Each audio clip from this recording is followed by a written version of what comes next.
Welcome to the Welsh Yogi Podcast. Hare Krishna, Prasthaya Bhutale, Srimati Bhaktivedanta Swaminiti Namine. Okay, so here's another episode of Welsh Yogi Podcast. So we tried to do a recording just now, but it failed. And but you were really proud of the... I said the best thing I've ever said in my life. And if I try and say it again, it's not going to come out. I mean, it wasn't as amazing as you think it is the first time. But if you want to... Okay, everyone just... Brace yourself. Listen to this. Okay, so anyway, so last podcast was with Tarkanath. We want to get more of Tarkanath in. We were discussing about that sort of thing. But okay, now this is... So we were about to start reading Nectar of Instruction. What page is it on your book? Page 7. Page 7. And then back to Rupa, you said... I said Prabhupada's purports. I said, like milk. You can't laugh. I'm not laughing. This is legit. So Prabhupada's purports are like a cooling glass of milk to the Wow. to the ears. To the ears? No, wait, what to did the tongue, isn't it? To the oh yeah. I said Prabhupada's purports are like a cooling glass of milk to the red hot chili pepper burnt tongue of material existence. It sounds so rubbish when I say it again. I think it sounds about the same, right? Anyway, okay. That's what you get. This is what you get. In his Anuvriti explanation of Upadeshamrita, Srila Bhaktisiddhanta Saraswati Thakur writes that our material identification creates three kinds of urges: the urge to speak, the urge or demands of the mind, and the demands of the body. When a living entity falls victim to these three types of urges, his life becomes inauspicious. One who practices resisting these demands or urges is called a tapasvi, or one who practices austerities. By such tapasya, one can overcome victimization by the material energy, the external potency of the Supreme Personality of Godhead. Love that. Victimization by the material energy. Yeah. You know, recently when I was in Vrindavan, we were reading this, and Chanarena, she was saying, she said, do people think about this? Do people think about my urge? I got to control my urge to speak. My urge. What's the other one? Demands of the mind. Yeah. Demands of the body. I think they do. You think they do, to some extent. Because I think it demands of the body. I think people are, I don't want to control what I eat, or. Like I've seen a lot of the comedians recently that have been coming up on my Facebook have been saying like they're stopping like intoxication, they're stopping watching pornography and things like that. That's controlling the mind and because there's a benefit to it, materially, right? Yeah, well here it said because as Prabhupada's saying here, if you can't control it and you just go with what the body is forcing you to do, then that creates an inauspicious life. Yeah. It's just speak. People try and control what you say to people, and especially like politicians and stuff. There's some, I can't remember who it was, but like you get it so many times, isn't it? It's a very matter of fact, clear cut question, and the politician just has their parroted answer and refuses to, because they know that if I say the wrong thing, it's because once you've said something, it's really hard to put it back. Well, you can't, can you? You can't. It's out there. Whether you speak it or if you write it in an email or WhatsApp message, unless you delete WhatsApp, but text and. Yes. Control. When we refer to the urge to speak, we refer to useless talking, such as that of the impersonal Mayavadi philosophers, or of persons engaged in fruitive activities, technically called karma kanda, or of materialistic people who simply want to enjoy life without restriction. What was that? Can you read that again? Do you want to read that again? When we refer to the urge to speak, we refer to useless talking, such as that of the impersonal Mayavad philosophers, or persons engaged in fruitive activity, technically called karma kanda, or of materialistic people who simply want to enjoy life without restriction. Impersonal Mayavad philosophers, or persons engaged in fruitive activity, technically called karma kanda, or of materialistic people who simply want to enjoy life without restriction. So all of their talking is useless. All such talks or literatures are practical exhibitions of the urge to speak. Many people are talking nonsensically and writing volumes of useless books And all this is the result of the urge to speak. To counteract this tendency, we have to divert our talking to the subject of Krishna. This is explained in Srimad Bhagavatam. Quote, so this is from 1.5.10 to 11. Those words which do not describe the glories of the Lord, who alone can sanctify the atmosphere of the whole universe, are considered by saintly persons to be like unto a place of pilgrimage for crows. Since the all-perfect persons are inhabitants of the transcendental abode, they do not derive any pleasure there. This is a famous verse. Tadvag visharga jaranaga viplavo yashmin puti shlokam apadantviyapi namani anantasuskitani yachranvanti gayanti gudanti sadavaha.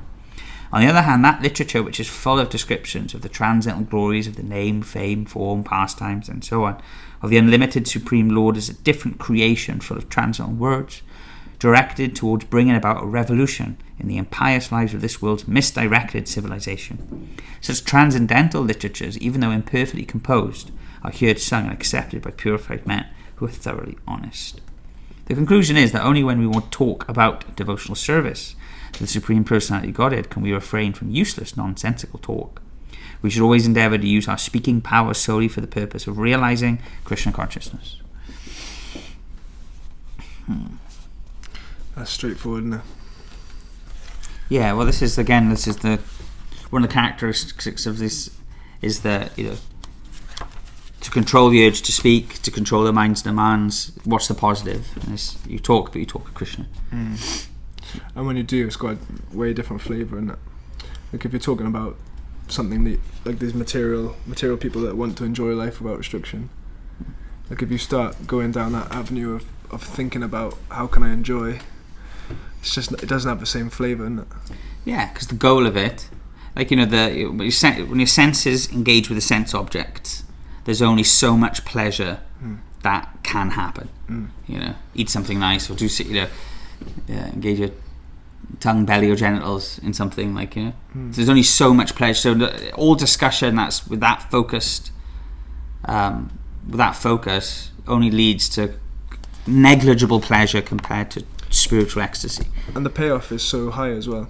You might get a little bit of pleasure out of speaking in that way, but then afterwards you feel it feels inauspicious. It feels like I shouldn't have said that.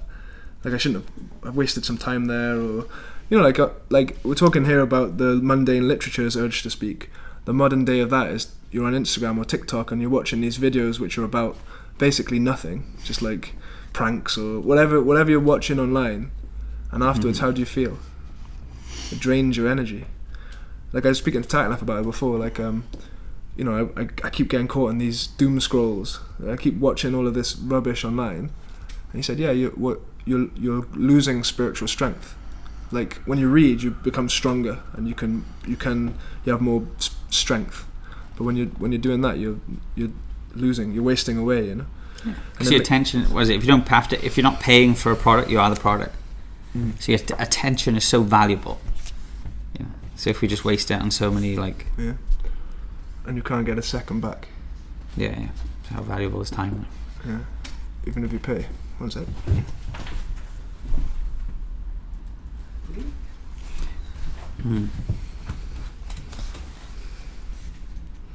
Yeah. Interesting. But I was going to say something else then, but I forgot. But here we go. Anyway, as for the agitations of the flickering mind, they are divided into two divisions. The first is called aviroda priti, or unrestricted attachment, and the other is called viroda yukta krodha, anger arising from frustration. That's what I was thinking of. The Srila Prabhupada was giving a talk, and because you have this mona of rat, or this vow of silence, like some people do this, because not speak materially is one thing, but the pro is to speak spiritually. And so that's also silence. Yeah, that's the sound of silence. So if you're talking about verses and sharing verses with people and talking, it's technically silence. Or Krishna, it's like yeah. But see, Prabhupada's talking. Someone in the audience says that, well, you're talking so much, but I think that if someone is self-realized, then they don't say anything. Just like wind going through a pot, If it's empty, it'll howl, but if it's full of water or something, it won't make any noise. So if you're full of knowledge or something like that, then you don't say anything. And Prabhupada said, so your philosophy is that if you are self-realized, you don't say anything. Our philosophy is that if you are spiritual or self-realized, then you talk all the time, but you talk about Krishna, or you talk words that are beneficial for the upliftment of other people. Mm-hmm. Yeah. So you say you shouldn't say anything, we say you should talk all the time. So you follow your philosophy and I'll follow mine, so you sit down and be quiet. Yes. Sit down. So these are the agitations of the mind now we're talking about. Aviroda Priti. Unrestricted attachment, and the other is anger arising from frustration. Yeah, and one leads to the other. You want to carry on reading? Yeah, adherence to the philosophy of the Mayavadis, belief in the fruitive result of the Karmavadis, and belief in plans based on materialistic desires are called Aviroda Priti. Gyanis, karmis, and materialistic plan makers generally attract the attention of conditioned souls. But when the materialists cannot fulfill their plans, and when their devices are frustrated, they become angry. Frustration of material desires produces anger. Similarly, the demands of the body can be divided into three categories. The demands of the tongue, the belly, and the genitals. One can observe that these three senses are physically situated in a straight line, as far as the body is concerned, and that the bodily demands begin with the tongue. If one can restrain the demands of the tongue by limiting its activities to the eating of prasad, the urges of the belly and genitals can automatically be controlled.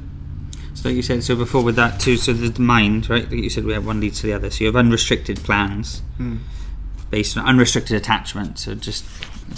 But then you can't, these plans are just by nature frustrated. And then you go into the other branch then of just being frustrated and angry. Yeah. Because from frustration then comes anger. And then, so now he's going back again, the demands of the body, the tongue, jelly, and genitals, and they're in a straight line. That's quite a nice image, isn't it? To think about. And you start at the top. You control your if you tongue. control the tongue, you control everything else. Interesting. Sounds implausible when I first read it. Like how could the urges of the genitals be connected to the tongue? Like how does that work?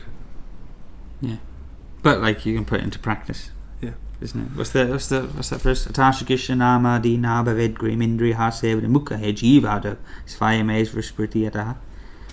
That the one engaged in devotional service, it starts with the jivado, starts with the tongue. You know, so you start chanting, you start saying Krishna, chanting Hare Krishna. True, and take prasada.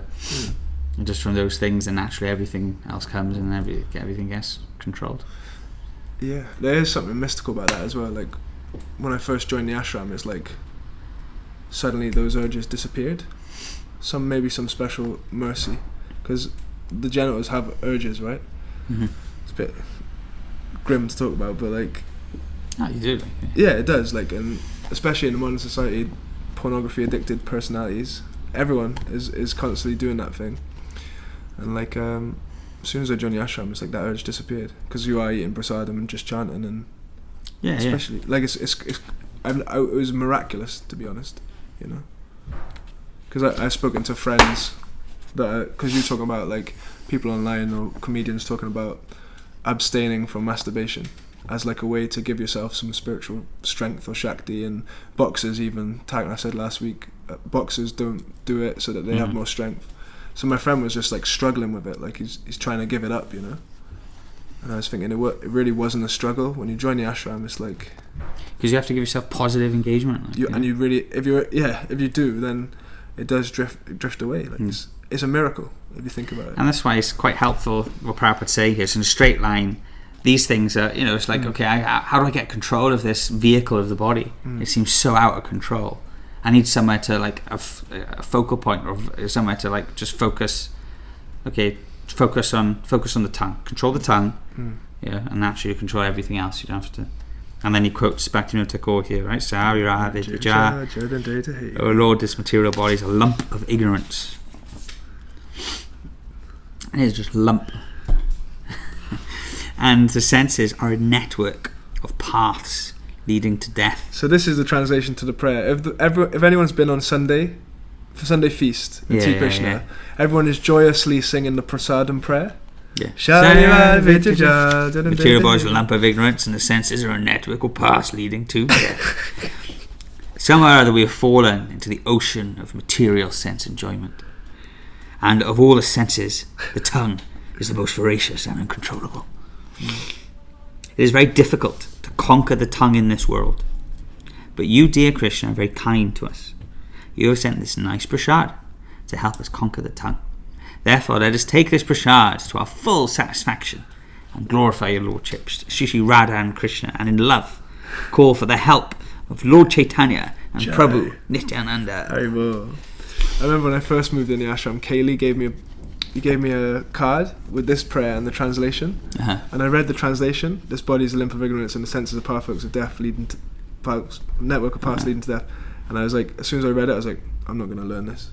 I don't want to learn this. I don't like this prayer. Yeah. And literally, maybe last year was when I finally learned the prasadam prayer. After 4 years, like 4 or 5 years, I was like, okay. I just learned it from hearing it so often. Yeah. I mean, we used to say it every time before we have breakfast, before we eat, isn't it? Because it's, Prashu Prasad is just like, and so Prasad is food that's cooked and offered to Krishna. Mm-hmm. And then you eat it, and it becomes spiritualized. And then just eating it is, like in when I used to go to church, you have Holy Communion. A little bit of wafer.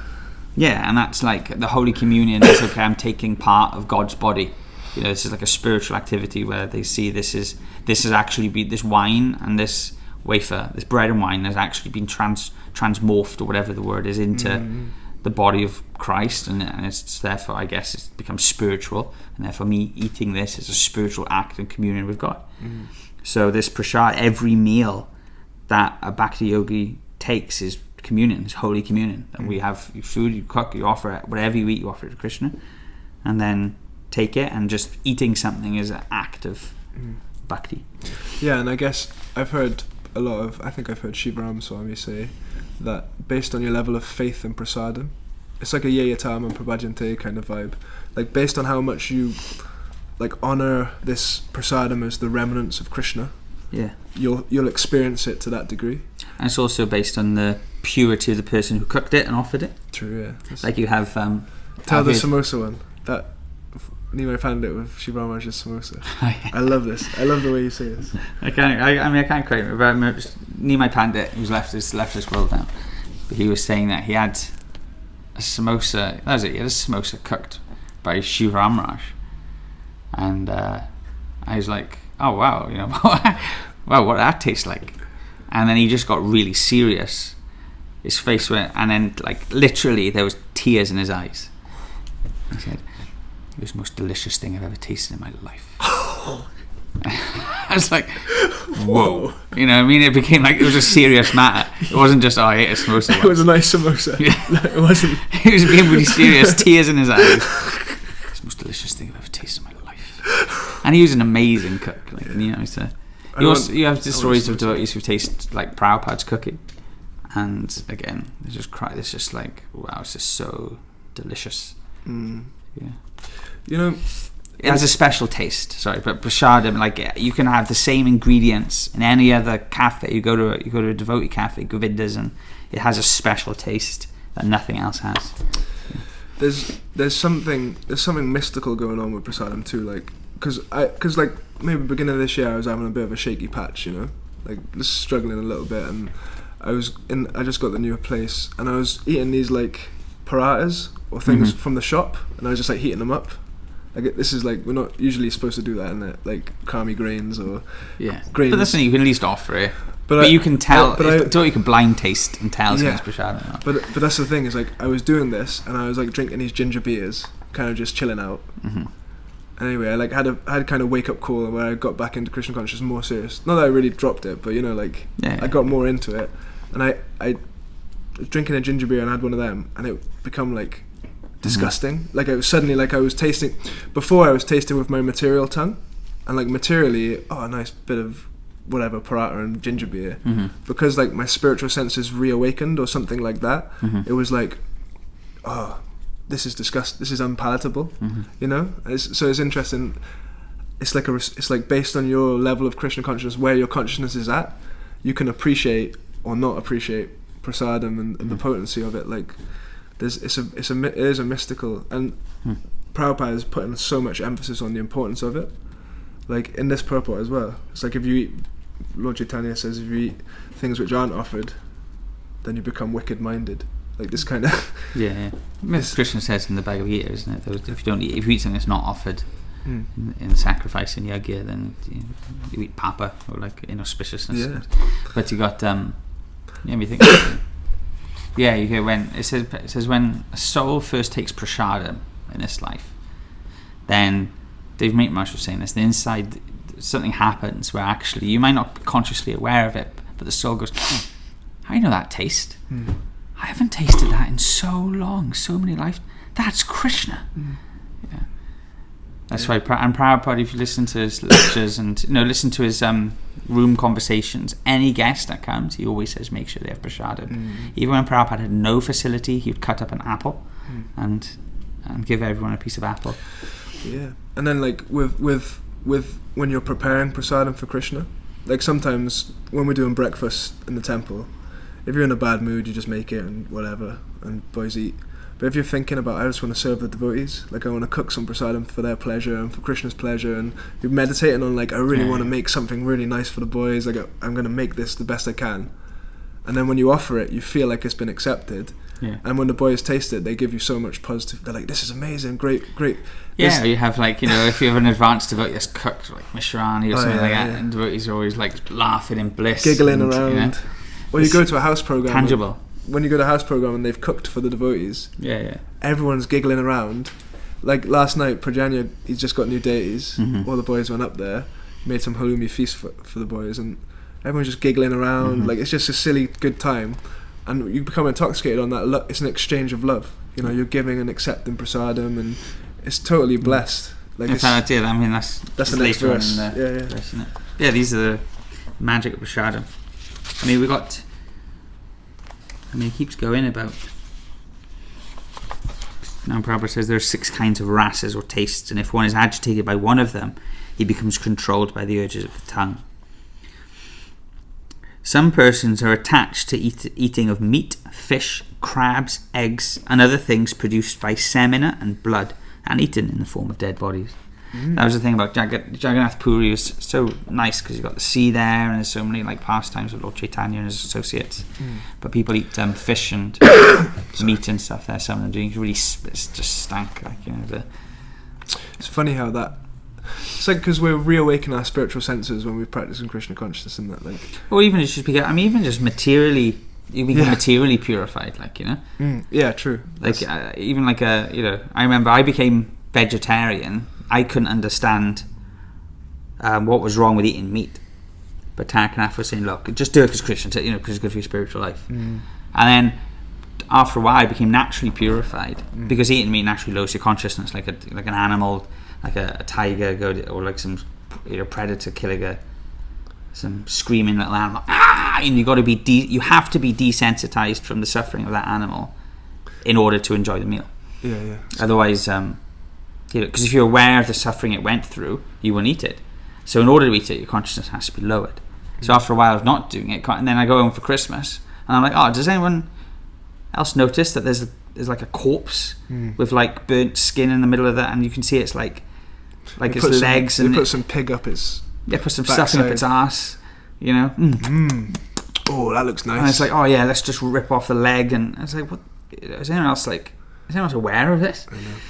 I don't know why we go into that. Because we were Prabhupada saying so persons are attracted to meat, fish, crabs, eggs, and other things produced by semen and blood, and eaten in the form of dead bodies. Isn't that the image of hell, like? Others are attracted by eating vegetables, creepers, spinach, or milk products, but all for the satisfaction of the tongue's demands. So even Prabhupada said, pigeons are vegetarian, but again, it's not prasad. Yeah. So such eating for sense gratification included the use of extra quantities of spices like chili and tamarind is to be given up by Krishna conscious persons. Now, you're not going to like this, Bhagavad. The use of pan, haritaki, betel nuts, various spices used in pan making, tobacco, LSD, marijuana, opium, liquor, coffee, and tea is indulged in to fulfill illicit demands. Here you go. This is a one that I think some devotees that are practicing may be confused about. Coffee and tea. What's the big deal with a bit of coffee and tea? A big Like what's so bad about that? Shiv Ramaj was saying once. I've heard this like third hand, like so maybe not say I don't know. Let's see. But one devotee said, it's what it leads to. So I guess just like the control of the tongue can, what it can lead to. So I think that's my understanding of it. It starts with that. Tamarind chili.